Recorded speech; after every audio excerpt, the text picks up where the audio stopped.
বাংলাদেশের উত্তরাঞ্চলে ভারত বাংলাদেশ সীমান্তে অনেক মানুষকে ভারতীয় কর্তৃপক্ষ বাংলাদেশে পুশিন করার চেষ্টা করছে। দরিদ্র অসহায় পরিবারকে আমরা দেখছি যে দুই সীমানার মাঝখানে আপনার অপেক্ষা করছে। এটা অত্যন্ত একটা করুণ পরিস্থিতি। কিন্তু আমরা কি চিন্তা করে দেখেছি এই পরিস্থিতিটার জন্য আসলে কারা দায়ী, কে দায়ী? দেখুন, প্রথম একটা কথা হলো যে এই মানুষগুলি কারা? এরা কি বাংলাদেশি? এরা কি ভারতীয়? ভারতের সরকার বিভিন্ন সময় বলেছে এরা বাংলাদেশি।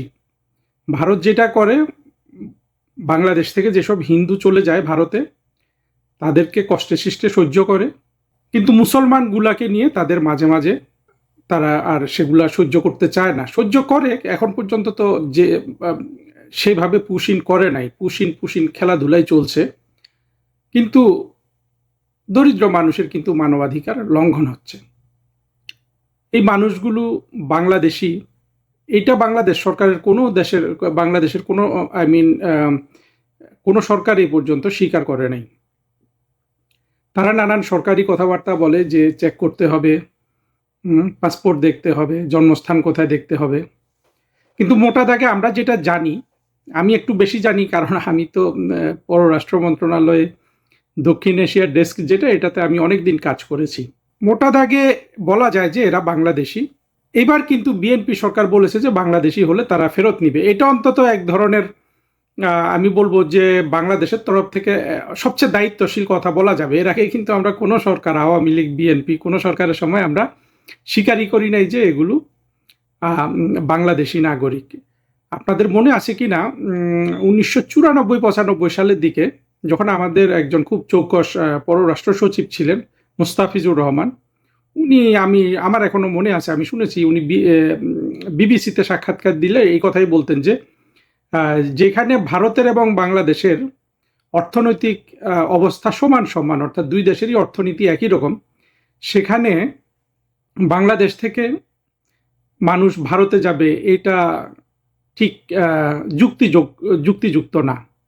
হ্যাঁ, কথাটা তো ঠিক, এটা যুক্তিযুক্ত না, কিন্তু তারপরেও কিন্তু সত্য কথা হলো যে কিছু মানুষ যায়, অনেক মানুষ যায়, এবং শুধু যে হিন্দুরা যায় তা না, মুসলমানরাও যায়। কত বাংলাদেশে আপনার ভূমিহীন মানুষ আছে, হ্যাঁ, নদী ভাঙ্গন থেকে উৎখাত হওয়া মানুষ আছে। এছাড়াও বিভিন্ন ধরনের সংযোগের কারণে কিন্তু মানুষ যায়, দরিদ্র মানুষ। এই মানুষগুলিকে ভারতের হিন্দুরাই কিন্তু আবার বাসা বাড়িতে চাকরি দেয়, যেটা আমরা ইদানিং দেখেছি। চিন্তা করেন, ভারত থেকে যদি হিন্দুরা বাংলাদেশে আসে, এইভাবে দরিদ্র হিন্দুরা, বাংলাদেশের মুসলমানরা তাদের আর যাই করুক, বাসা বাড়িতে কিন্তু চাকরি দিবে না। আমরা কিন্তু এই ভারত উপমহাদেশের এই যে ছুতমার্গ নিয়ে যেগুলা ভাবি, যে এগুলাকে সাম্প্রদায়িকতাও বলা যায়, যে সাম্প্রদায়িক ঘৃণা, একজন আরেকজনকে কত ঘৃণা করে, সেই দিক থেকে কিন্তু মুসলমানরা এখন অনেক এগিয়ে গেছে। তারা কিন্তু ভারত থেকে যদি কোনো হিন্দু এইভাবে আসে, দরিদ্র হিন্দু, বেশিরভাগ মুসলমান, অন্তত বাস্তব অবস্থা চিন্তা করলে আমরা বুঝতে পারি যে বাসা বাড়িতে অন্তত চাকরি দেবে না, অন্য কোথাও চাকরি দিলেও দিতে পারে। যা হোক, বাস্তবতাটা হলো অত্যন্ত রূঢ়। সেটা হলো যে বাংলাদেশেরই মুসলমানেরা ভারতে গেছে জীবিকার সন্ধানে, জীবন ধারণের সন্ধানে। আর যাবে না কেন? আপনারা চিন্তা করেন না যে এই যে ছোট্ট একটা ভূমি আমাদের, সেখানে এতগুলো মানুষ, উপচে তো পড়বেই। এত মানুষ আমরা হতে দিয়েছি, যেই দেশে পৃথিবীতে আর কোথাও কিন্তু এই রকম ভূমি নাই। সিঙ্গাপুরের কথা বলতে পারেন, হংকংয়ের কথা বলতে পারেন, ছোট ছোট জায়গা, অনেক মানুষ, ঠিক আছে, কিন্তু এই যে একটা দেশ হিসাবে ব্যাপক, হ্যাঁ, যে একটা দেশের সমপরিমাণ জায়গায় বাংলাদেশে যে পরিমাণ মানুষ বসবাস করে, পৃথিবীর আর যে কোনো দেশ আপনি নেন, এমনকি ভারতও নেন, সেখানে দেখবেন যে জনসংখ্যার ঘনত্বে 4/1 ভাগ, 3/1 ভাগ, অর্থাৎ বাংলাদেশের যেই জমি পৃথিবীর স্ট্যান্ডার্ডে ধরলে এখানে যদি 4 কোটি মানুষ হয়, সেটাও কিন্তু একটা ঘনবসতিপূর্ণ দেশ হিসাবে আপনাকে বিবেচনা করতে হবে। 4 কোটি মানুষ হলে, অর্থাৎ আমরা যখন এখন ইউরোপের দেশগুলোকে ঘনবসতিপূর্ণ দেশ বলি, যেমন ইতালি, জার্মানি, ফ্রান্স, এগুলো মোটামুটি একটা ঘনবসতিপূর্ণ দেশ হিসাবে পরিচিত বিশ্বের মধ্যে। কিন্তু সেই তুলনায় আপনার বাংলাদেশে, ইতালিতে জনসংখ্যা এখন কত, 6 কোটি ধারণা করছি। ইতালি বাংলাদেশের 2.5 গুণ বড়। জাপানে একটু জনসংখ্যা বেশি, এখন তো কমে গেছে। জাপানও বা ইতালির সমান, বাংলাদেশের 2.5 গুণ। কিন্তু জাপানের জনসংখ্যা কত, 10 কোটি এখন হয়তো, আমি আন্দাজ করে বলছি, আমি আসলে এই লেকচার দেওয়ার আগে এটা দেখিনি। আপনি যদি জাপানের সাথেও তুলনা করেন, বাংলাদেশে কিন্তু ওই 4 কোটি মানুষই কিন্তু স্ট্যান্ডার্ড হয়, অর্থাৎ জাপানের যে জনসাধারণের ঘনত্ব, বাংলাদেশে 4 কোটি মানুষ হলে সেই ঘনত্ব হবে, প্লাস মাইনাস কিছু কম বেশ হতে পারে। এইরকম একটা দেশে আপনি যদি 18 কোটি 20 কোটি মানুষ আপনি আপনি তৈরি করেন, হ্যাঁ, সেখানে তো মানুষ যাবেই। এই বাস্তবতা আমরা মানতে চাই না। আমরা ওই বিভিন্ন যুক্তি দেখাই, যুক্তি দেখানো সহজ, কিন্তু যে দুর্ভাগারা দেশ ছাড়ে দারিদ্র্যের কারণে, অন্যের দেশে গিয়ে কাজ করে, নির্মাণ শ্রমিক হিসাবে, বাড়ি ঘরের, হ্যাঁ, ঝি চাকরের চাকরি করে, চিন্তা করেন ওই মানুষগুলোকে যখন আবার এই দেশে পাঠানো হয়, পাঠানোর জন্য এই যে পুশ ইন করা হয়, আমরা পুশ ব্যাক করার চেষ্টা করি, এই মানুষগুলো কতটা অসহায়, কতটা অভাগা। আমরা এই মানুষদের ভাগ্যটাকে ভালো করার জন্য কি কিছু করতে পারি?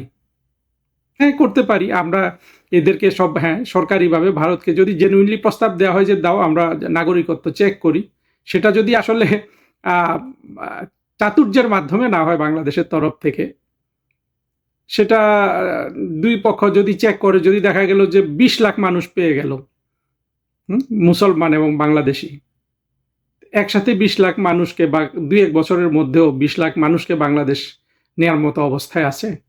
আমরা তো রোহিঙ্গাদের কথা জানি, এবং রোহিঙ্গাদের নিয়ে আমরা অনেক বড় সমস্যায় আছি। এই 20 লাখ মানুষ হয়তো ওদের কারো কারো বাড়ি ঘর আছে বলেও বোঝা যায়, কারণ ওরা সীমান্তে যেসব কথাবার্তা বলে, ইন্টারভিউ যেগুলো শুনি আমরা, তাদের বাড়ি ঘরও আছে। তারপরেও কিন্তু আমরা এদেরকে নেওয়ার জন্য প্রস্তুত না। তবে আমি মনে করি যে জেনুইনলি আমাদের নিয়ে নেওয়াই ভালো, যদি এগুলো বাংলাদেশের মানুষ হয়। ভারত এভাবে পুশ ইন করবে, এটা তো আমাদের জন্য মর্যাদাকর না।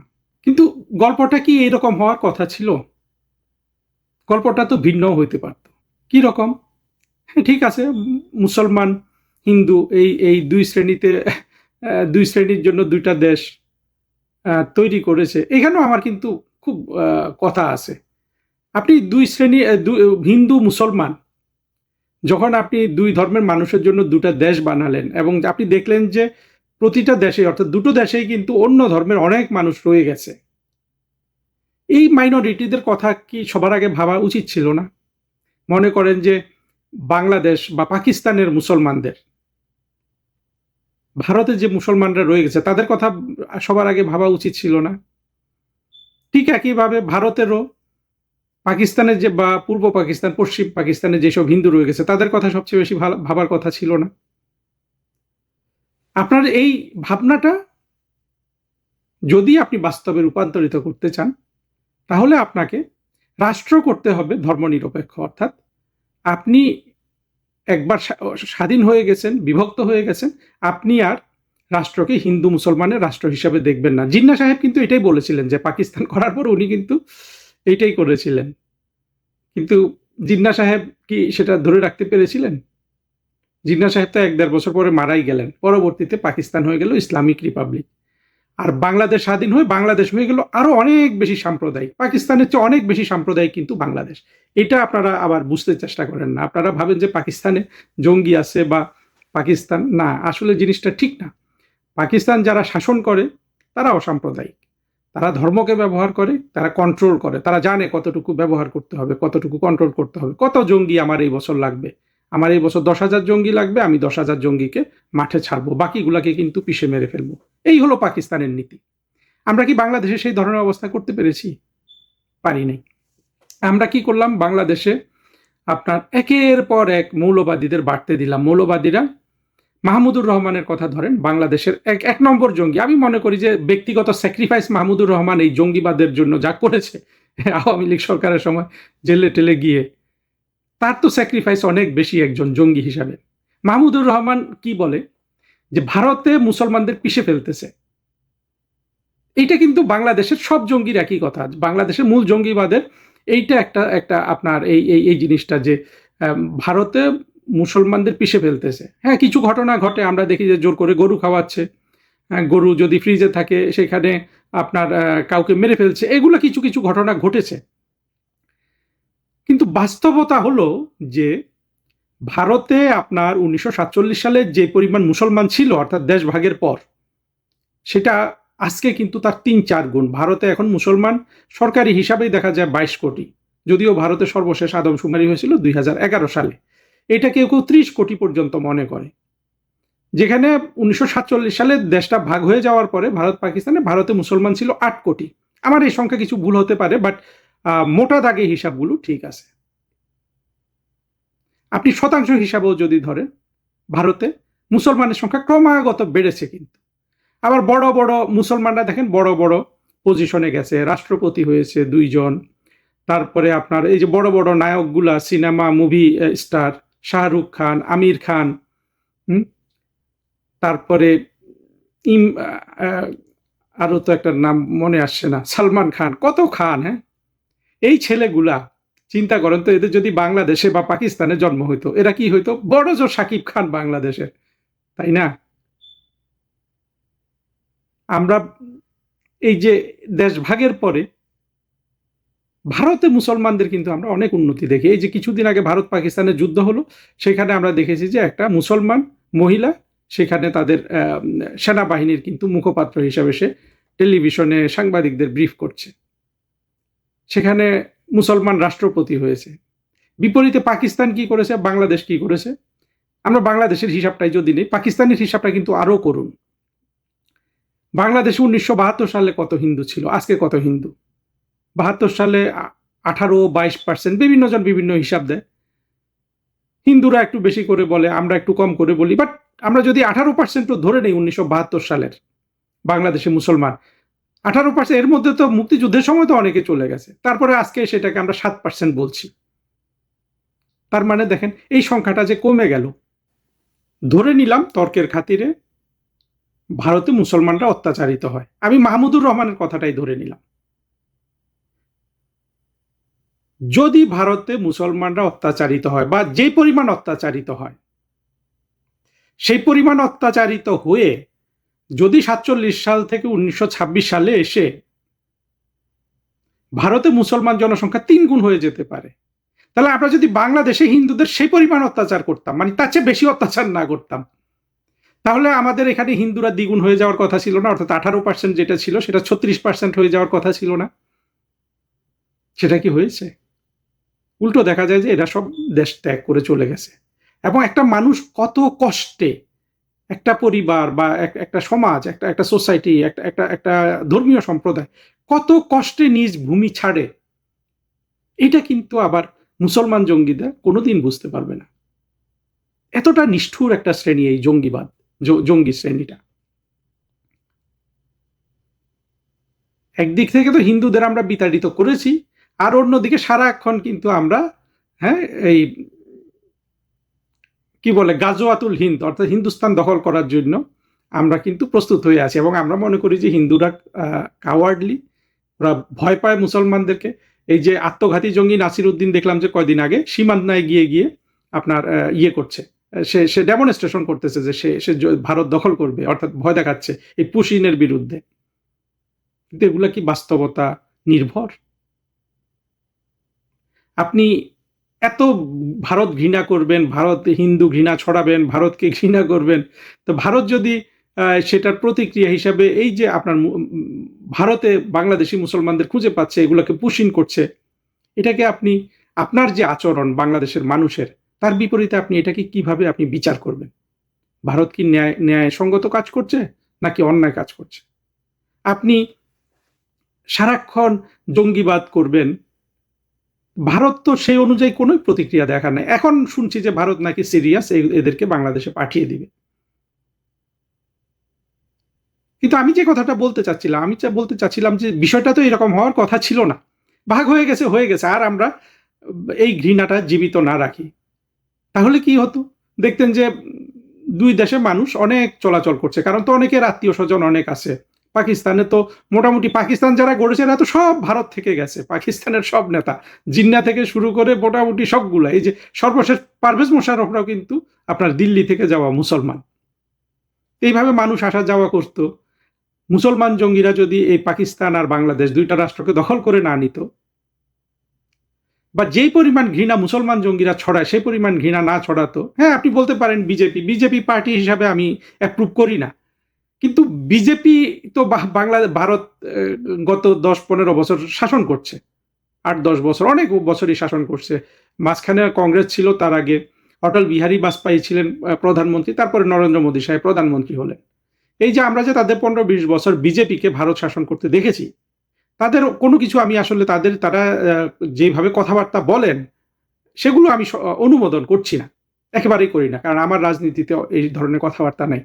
কিন্তু এই বিজেপির শাসন আমলে তো আমরা দেখি না যে কোনো ভারতীয় মুসলমান বাংলাদেশে চলে এসে আপনার মায়ের ভয়ে অত্যাচারিত হয়ে পাকিস্তানে চলে গেছে, একটা উদাহরণও কিন্তু নাই।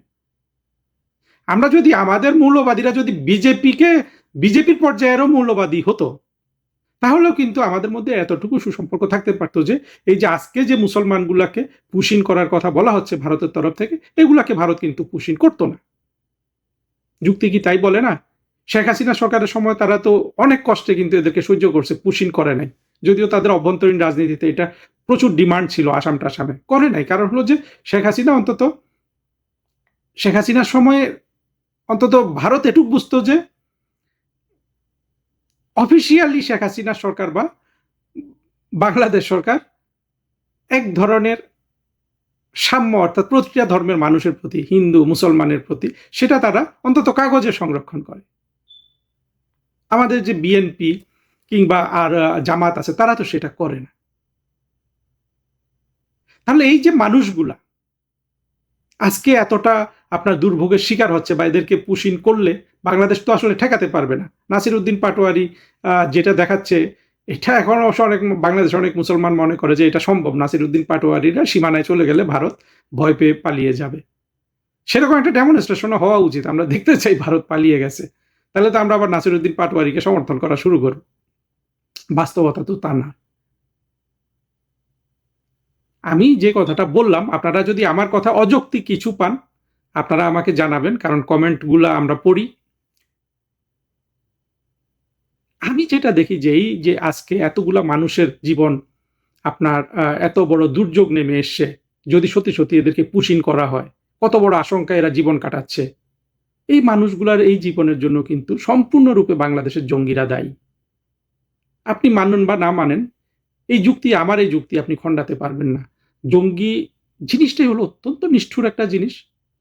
সে প্রথম কথা হলো যে সে তো সভ্যতা বিরোধী, সে নিজের দেশে দারিদ্র্য উৎপাদন করতে চায়।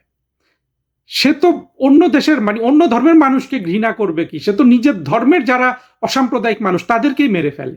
আমরা দেখছি না অধ্যাপক জাফর ইকবালকে পেছন থেকে কল্লা কাটতে গেছে এরা। কোনো জঙ্গিকে কি কেউ কল্লা কাটতে যায়? কোনো অসাম্প্রদায়িক মানুষ, সেকুলার মানুষ যায় তো না। আমি আমাকে এইটার জন্য আপনারা গালিগালাজ করতে পারেন, আমার এইটাকে তত্ত্ব হিসাবেও বলতে পারেন। আমি যেটা দেখি সবকিছু বিশ্লেষণ করে, সেটা হলো বাংলাদেশের যত দুঃখ আছে তার জন্য 100% দায়ী হলো বাংলাদেশের মৌলবাদ। আমরা যে রাষ্ট্রটাকে মুক্তিযুদ্ধের চেতনায় একটা অসাম্প্রদায়িক গণতান্ত্রিক রাষ্ট্র করতে পারলাম না, সেটাই কিন্তু বাংলাদেশের সব দুঃখের কারণ। এবং সেটা এই যে পুশব্যাক সংক্রান্ত যে অসংখ্য মানুষের জীবনে আপনার এত আশঙ্কা, এত দুর্যোগ নেমে আসছে, অন্তত দুশ্চিন্তা হিসাবে তো নেমে এসছে, বাস্তবে কখন কি হবে, আর যেগুলোকে সীমানায় জড়ো করা হয়েছে তাদের জীবনে তো দুর্যোগ হিসাবে নেমে এসছে। এই দুর্যোগের জন্য কিন্তু সম্পূর্ণরূপে বাংলাদেশের জঙ্গি মৌলবাদী স্বাধীনতা বিরোধীরা দায়ী। এরা যদি সমাজে না থাকতো, কোনোভাবেই আমরা কিন্তু এই ভারতের পক্ষ থেকে এই আচরণটা পেতাম না।